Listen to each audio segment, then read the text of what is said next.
जय माँ जगदम्बा। स्वागत है आप सभी का एक बार फिर से।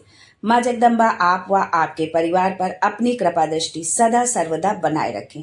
दोस्तों, यदि आप अपनी लाइफ में नया कुछ सीखना चाहते हैं तो आप हमारे चैनल सनातन संस्कृत को सब्सक्राइब जरूर करिएगा। दोस्तों, हिंदू धर्म में पूर्णिमा तिथि का बड़ा महत्व है। ये एक ऐसा दिन होता है जब धार्मिक और आध्यात्मिक कार्य करने से शुभ फलों की प्राप्ति होती है। इस दिन केवल चंद्रमा के दर्शन कर लेने मात्र से ही आपको कई मानसिक लाभ प्राप्त हो सकते हैं। यही लाभ आप ज्येष्ठ माह में पड़ने वाली पूर्णिमा तिथि को भी प्राप्त कर सकते हैं। यानी हर महीने पे पूर्णिमा आती है, हर महीने की पूर्णिमा पर जो लाभ आपको प्राप्त होता है, ये लाभ जो है इससे बढ़ करके लाभ आपको ज्येष्ठ माह की पूर्णिमा में मिलता है। हालांकि ज्येष्ठ पूर्णिमा तिथि को लेकर कई लोगों के मन में संशय की स्थिति बनी हुई है कि ये पूर्णिमा कब है, 21 तारीख को है या 22 को है। तो आज के वीडियो में ये बात आपको स्पष्ट करते हैं कि पूर्णिमा तिथि कब है। हिंदू पंचांग में ज्येष्ठ माह में आने वाली पूर्णिमा का विशेष महत्व माना जाता है। धार्मिक दृष्टि से ये दिन बहुत ही शुभ और महत्वपूर्ण होता है, क्योंकि इस तिथि पर चंद्रदेव अपने पूर्ण रूप में दिखाई देते हैं। मान्यता है कि इस दिन गंगा स्नान करने से सारी मनोकामनाएं पूरी होती हैं। इस दिन स्नान के बाद किसी ब्राह्मण को चंद्रमा से जुड़ी सफेद चीजें जैसे सफेद कपड़ा, शक्कर, चावल, दही या फिर चांदी की चीजों का दान करना चाहिए। ये करने से कुंडली में चंद्रमा की स्थिति मजबूत होती है और जीवन में खुशहाली बनी रहती है। तो आइए जानते हैं ज्येष्ठ पूर्णिमा की सही तिथि क्या है, स्नान दान का मुहूर्त क्या होगा, पूर्णिमा में किन चीजों का दान करें और किस उपाय को करने से माता लक्ष्मी प्रसन्न होती हैं, धन के भंडार भरती हैं और चिरकाल तक घर में निवास करती हैं। लेकिन ये सब जानने से पहले आपसे रिक्वेस्ट करती हूँ कि वीडियो को लाइक करिएगा, दोस्तों को शेयर कर दीजिएगा और अगर आपने अभी तक चैनल को सब्सक्राइब नहीं किया है तो चैनल को सब्सक्राइब करके बेल आइकन जरूर दबाइएगा। दोस्तों, हिंदू पंचांग के अनुसार ज्येष्ठ महीने की पूर्णिमा तिथि का आरंभ 21 जून को सुबह के समय हो जाएगा। पूर्णिमा तिथि 21 जून को सुबह 6:01 से शुरू होगी और 22 तारीख को सुबह 5:07 तक रहेगी। ज्येष्ठ पूर्णिमा के दिन रात्रि में चंद्र पूजन का महत्व होता है। यानी जब हम पूर्णिमा का व्रत उपवास रखते हैं तो हम रात्रि के समय जो है चंद्रमा का पूजन करते हैं। इसलिए ज्येष्ठ पूर्णिमा का व्रत जो है 21 जून को ही रखा जाएगा, क्योंकि 22 जून को सुबह तक ही पूर्णिमा तिथि है। तो 22 जून को शाम को चंद्रोदय तक जो है पूर्णिमा तिथि नहीं है, इसलिए चंद्र देव का पूजन जो है उस दिन हम नहीं कर सकते हैं। इसलिए जो व्रत उपवास जो लोग रखते हैं वो 21 जून को ही रखेंगे।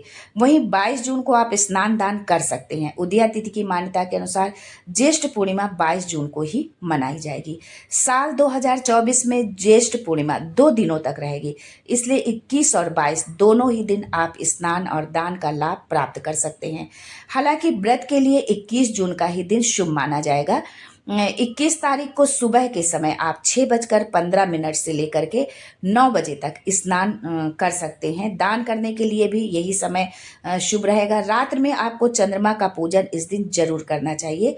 पूर्णिमा के दिन चंद्रमा अपनी 16 कलाओं से परिपूर्ण होता है, तो इस दिन चंद्रमा के पूजन का जो है विधान है, तो इस चंद्रमा का पूजन आप इस दिन जरूर करें। इस दिन चंद्रमा के साथ ही भगवान विष्णु और माता लक्ष्मी के निमित्त व्रत रखने और पूजा करने से आपको शुभ फल की प्राप्ति होगी। आप इस दिन सत्यनारायण भगवान की कथा भी कर सकते हैं, ये भी बहुत शुभ होगा, क्योंकि सत्यनारायण भगवान की कथा भगवान विष्णु को ही समर्पित होती है, माता लक्ष्मी को समर्पित होती है, इसलिए इस दिन आप इस कथा को भी कर सकते हैं। श्रद्धापूर्वक विष्णु भगवान और माता लक्ष्मी की पूजा करने से घर में बरकत आती है और धन से संबंधित मामलों में भी आपको सफलता मिलती है। 22 जून को दान आप किसी भी समय कर सकते हैं, क्योंकि उदया तिथि के अनुसार 22 जून को जो है पूरे दिन जो है पूर्णिमा तिथि मानी जाएगी। लेकिन स्नान जो है आप सुबह 5 बजे से लेकर 6:30 तक यानी 6:30 तक ही करना जो है उत्तम माना जाएगा, पूर्णिमा का जो स्नान है। दोस्तों, ज्येष्ठ पूर्णिमा के दिन दान का भी बहुत महत्व होता है। इस दिन अपने सामर्थ्य के अनुसार आपको दान जो है अवश्य करना चाहिए। इस दिन आप लाल रंग के कपड़े का दान कर सकते हैं, मसूर की दाल, मिश्री, चीनी, गेहूं, चावल, मौसमी फल और सब्जियों का दान आप कर सकते हैं।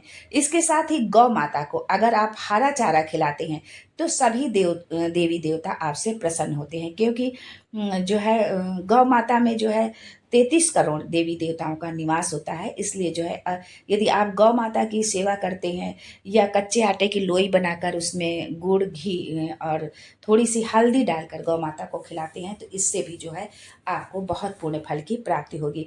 ज्येष्ठ पूर्णिमा के दौरान गर्मी बहुत उफान पर होती है, बहुत अधिक गर्मी होती है, इसलिए शरबत भी आप राहगीरों को इस दौरान पिला सकते हैं।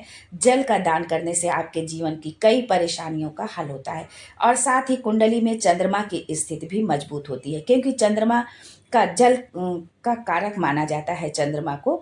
इसलिए यदि हम जल किसी को पिलाते हैं या जल का दान करते हैं तो ये बहुत शुभ होगा।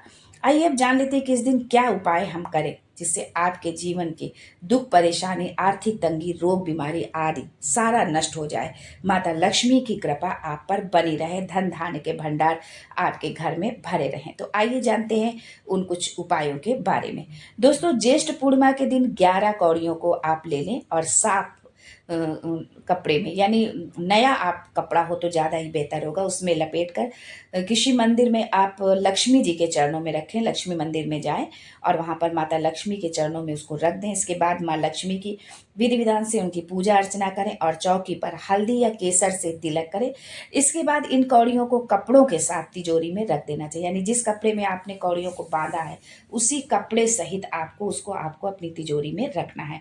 इससे देवी लक्ष्मी की कृपा बनी रहेगी और घर में धन की कभी कमी नहीं होगी। अगर आपके मन की कोई इच्छा है और उसे आप पूरा करना चाहते हैं तो आपको ज्येष्ठ पूर्णिमा के दिन चंद्रदेव का पूजन जरूर करना चाहिए और दूध में शहद और चंदन मिलाकर चंद्रमा को आप अर्घ दें। इससे आपकी सभी मनोकामनाएं पूरी होंगी। यदि आपकी कोई मनोकामना है जो बहुत समय से आप सोच रहे हैं लेकिन वो पूरी नहीं हो पा रही, कोई ना कोई विघ्न बाधा आ जा रही है, तो ये बहुत ही अच्छा मौका है कि आप जो है चंद्र देव को जो है आप अर्घ दे। दूध ले, कच्चा दूध आपको लेना है और उसमें शहद मिलाना है और चंदन मिलाकर सूर्य देव को अर्घ देना है। इससे आपकी मनोकामना पूरी होगी और भगवान चंद्रदेव के सामने अर्घ देते समय आप जो है उनसे प्रार्थना करें, हाथ जोड़कर अपनी मनोकामना उनके समक्ष जरूर रखें। इस दिन सुबह जल्दी उठकर पीपल के पेड़ पर जल और मिठाई चढ़ानी चाहिए, यानी मीठा जल चढ़ाना चाहिए। जल में आप जो है शक्कर, गुड़, मिश्री, बतासा कुछ भी डाल लें और वो पीपल में आप वो उसको चढ़ाएं। इससे आपके जीवन की जो भी परेशानी होगी सारी परेशानियां दूर होंगी और माता लक्ष्मी की कृपा भी आपको मिलेगी। इस दिन माँ लक्ष्मी को मखाने की खीर का भोग जरूर लगाएं। ये देवी का प्रिय भोग माना जाता है। माता रानी को मखाने की खीर बहुत अति प्रिय है, इसलिए इस दिन मखाने की खीर का भोग आप जरूर लगाएं। जरूरी नहीं कि आप बहुत ढेर सारा बनाएं, आप थोड़ा ही भगवान के निमित्त, माता रानी के निमित्त ही थोड़ा सा ही क्यों ना बनाएं, लेकिन जरूर बनाएं। इस भोग को चढ़ाने से माँ लक्ष्मी बहुत जल्द प्रसन्न होती हैं और ज्येष्ठ पूर्णिमा के दिन इस दिव्य खीर का भोग आपको अवश्य लगाना चाहिए। यदि आप चाहते हैं कि माता लक्ष्मी की कृपा आप व आपके परिवार पर बनी रहे तो ये भोग जो है माता लक्ष्मी को आप जरूर अर्पित करें। दोस्तों, कुछ काम ऐसे हैं जिन्हें ज्येष्ठ पूर्णिमा के दिन नहीं करना चाहिए जो है, क्योंकि यदि हमने व्रत उपवास रखा है, हमने चंद्रदेव को अर्घ दिया है या सत्यनारायण की कथा करी है, कि कोई भी हमने यदि धार्मिक अनुष्ठान अपने घर में रखा है या मान लो नहीं भी रखा है तो भी हमें इन कार्यों से बचना चाहिए। एक तो है कि आप तामसिक चीज़ें आपको नहीं खानी चाहिए, लहसुन, मांस, मदिरा, इन चीज़ों का सेवन नहीं करना चाहिए। पूर्णिमा के दिन आप बाल और नाखून ना तो स्वयं काटे और ना घर परिवार में किसी को काटने दे, जो है इस कार्य से भी आपको बचना चाहिए। इस दिन जीवन साथी के साथ विवाद या बहस आपको बिल्कुल नहीं करना है, उसके साथ झगड़ा बिल्कुल नहीं करें। अपने घर में जो भी आपके बड़े बुजुर्ग हैं उनको भी किसी भी तरह से उनको मनसा वाचा कर्मणा उनको कोई तकलीफ ना पहुंचाएं, उनको दुख ना पहुंचाएं। इस दिन जुआ, सट्टा आदि इस तरह के गलत कामों से आपको परहेज करना चाहिए।